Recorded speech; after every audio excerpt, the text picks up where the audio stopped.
নেতৃত্বে ব্রিটিশ সরকার খুনি হাসিনা দেশ থেকে বাধ্য করেছে। ঢাকা কলেজের বিপ্লবী ছাত্রটা ইয়াসির আরাফাত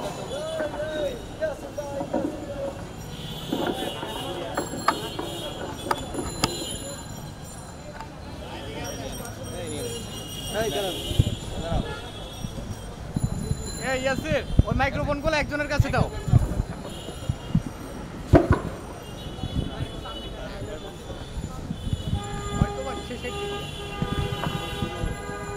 শুরু হয়েছে বলতে দুইজন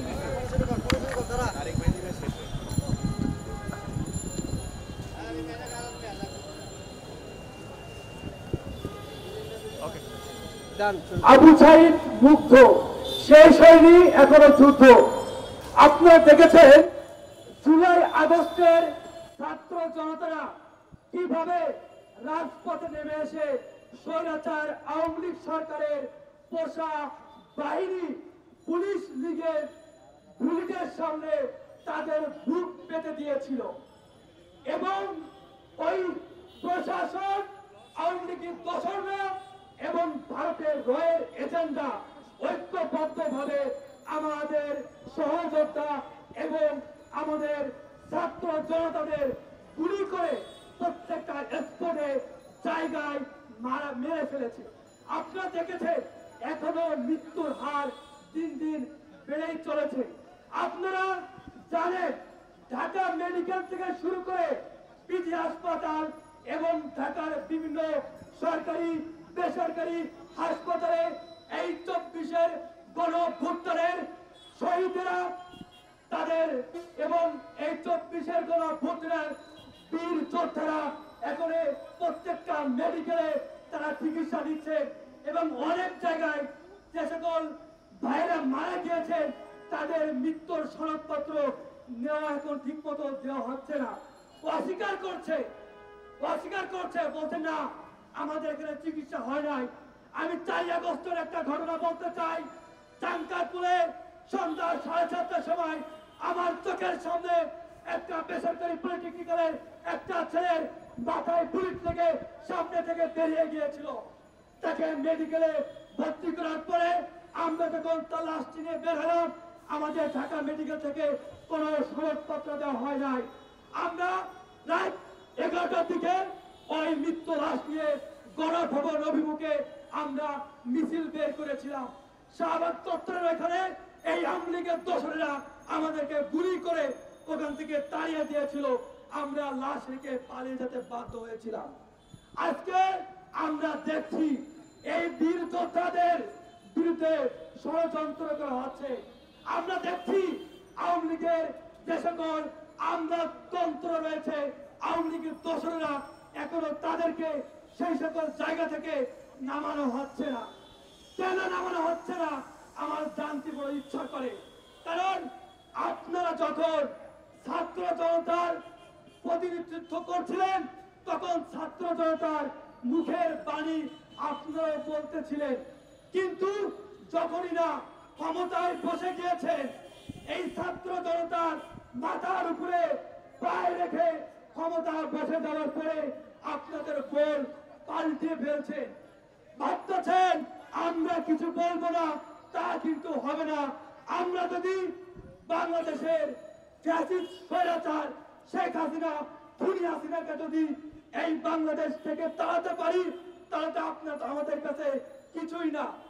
আপনার যেটা বসে আছি আমরা, আপনার যদি আমাদের কথা না শুনেন, ছাত্র জনতার কথা না শুনেন, আমরা আপনাদেরকে আলটিমেটাম দিয়ে 5 আগস্টের চেয়ে ভয়াবহ অবস্থা কিন্তু হবে। শেখ হাসিনা তো পালিয়ে গিয়েছিল ইন্ডিয়ায়। আপনারা কোথায় যাবে? আপনাদের কিন্তু বাংলাদেশে থাকতে হবে। আমরা কিন্তু আরো একটা জিনিস দেখছি, যাত্রাবাড়িতে যেখানে পুলিশকে মারা হয়েছিল সেখানে আমরা দেখছি আমাদের এই 24-এর বীর যোদ্ধাদের পুলিশ অ্যারেস্ট করছে পুলিশ হত্যা মামলায়।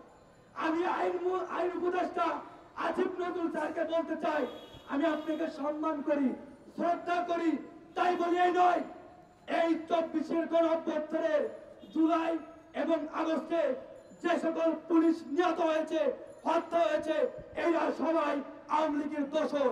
যদি আওয়ামী লীগের দোসর না হতো, ওই ছাত্র জনতার বিক্ষোভ মিছিলে স্পটে যদি তারা না যেত, তাহলে কখনো তারা মারা যেত না। তাহলে এই আইনমন্ত্রী, স্বরাষ্ট্র উপদেষ্টা, আইন উপদেষ্টা এরা কি বোঝে না এই সকল বীর যোদ্ধাদের আপনাদের অ্যারেস্ট করছেন? এই অ্যারেস্ট করার প্রতিফলনে কিন্তু ছাত্র জনতার মনে একটা প্রতিবাদী বজ্রকণ্ঠে ভেসে উঠছে। প্রত্যেকটা মিডিয়াতে নিউজ হচ্ছে ছাত্র জনতাদের অ্যারেস্ট করা হচ্ছে। আমরা দেখছি পুলিশ কিন্তু করে তাদের কর্মস্থলে ঠিক মতো যোগদান করছে না। আমরা দেখেছি এই পল্টন থানায় গোলাম রব্বানির ভাই ছাত্রলীগের সাধারণ সম্পাদক গোলাম রুহানি আমার বুকের ছাতায় লাথি মেরেছিল, আমার গুলি করার অর্ডার দিয়েছিল। সেই গোলাম রুহানির বিরুদ্ধে আমরা মামলা করতে গেলে পরে আমাদের ডিআইজি এদের কাছ থেকে পারমিশন দিতে হবে, তারপরে মামলা নিতে চায় না। আপনারা এখনো আওয়ামী লীগের দোষরদের প্রধান প্রধান জায়গায় রেখে পুলিশের বিরুদ্ধে মামলা নিচ্ছেন না।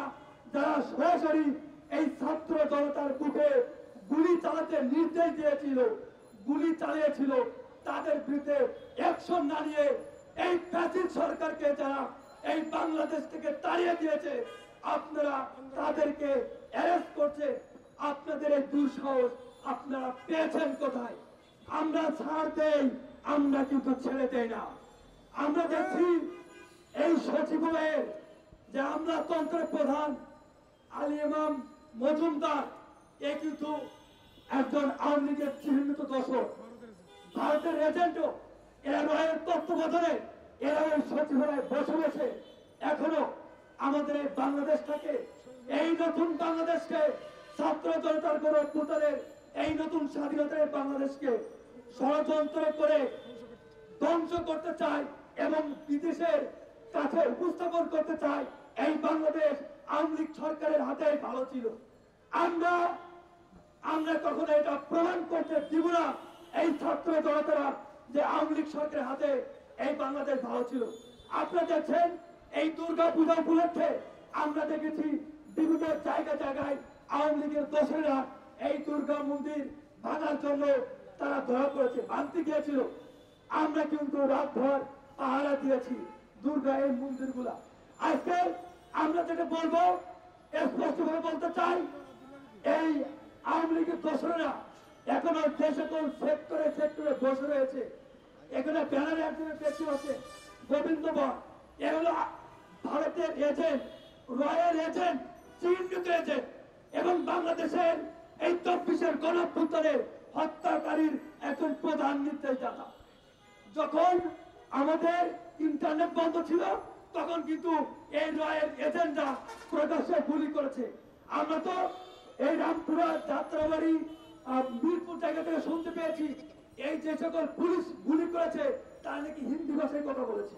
তাহলে এই সকল রয়ের এজেন্টদের যারা বাংলাদেশে ঢুকেছে, এই সকল স্বৈরাচারদের, শেখ হাসিনাকে সহ যারা এই আমলাতন্ত্রে যে সকল আওয়ামী লীগের দোষর রয়েছে, প্রত্যেকটাকে চিহ্নিত করে আইনের আওতায় নিয়ে এসে তাদেরকে কঠিন থেকে কঠিন বিচার করতে হবে। না হলে কিন্তু আপনাদের পরিস্থিতি শেখ হাসিনার চেয়ে ভয়াবহ হবে বলে দিলাম। ধন্যবাদ। আমাদের এখানে অনেক